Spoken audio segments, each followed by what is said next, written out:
Hi, I'm Celeste and welcome to Find Your Purple. Today is day 37 of my 40 days of reflection, and I thought I would talk about Thomas kind of faith versus an Abraham kind of faith, because I think I'm still probably more on the Thomas side of faith than I would like to be, and that's a faith where it's in your head. You want to believe, but you can't wrap your head around things sometimes. And there's a part of you just wanting the facts.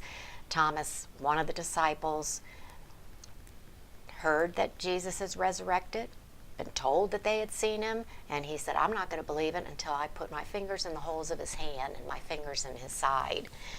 And then Jesus shows up and says, okay, Thomas, here, put your fingers in my holes and put your finger in my side, which Thomas does and then says, my Lord. But it took that much proof before he would believe it. And Jesus, chastises him a bit and basically says, blessed are those who will believe without seeing. I mean, Thomas had to see it to believe it. He needed that physical proof, which once you have physical proof, it's really not faith, because it's facts. Faith is about believing what you don't see. Faith, according to Hebrews 11:1, is assurance of things hoped for, the conviction of things not seen. So once it's in the factual mode, you're kind of out of a faith mode. Now it's a knowing mode, okay? But what Jesus was wanting was the Abraham kind of faith, where you believe it despite what you're seeing.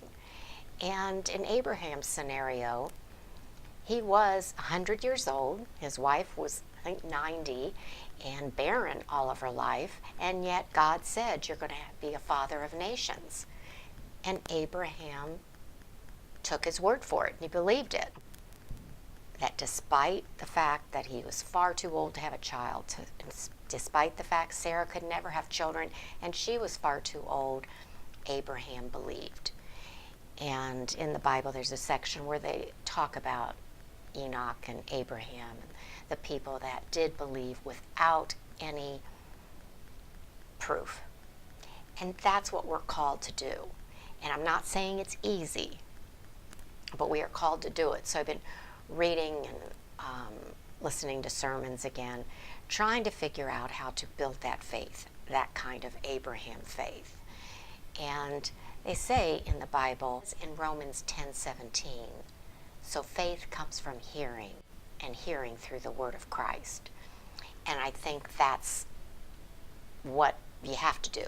You have to keep at the word, and the word being the Bible, and build that faith, because it all comes down to faith. So I thought today I would toss that out, that again, you want the Abraham kind of faith. Because once you have that faith, you're opening up the world to you. So I'm working on that.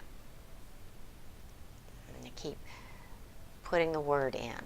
Again, faith comes from hearing, and hearing through the word of Christ.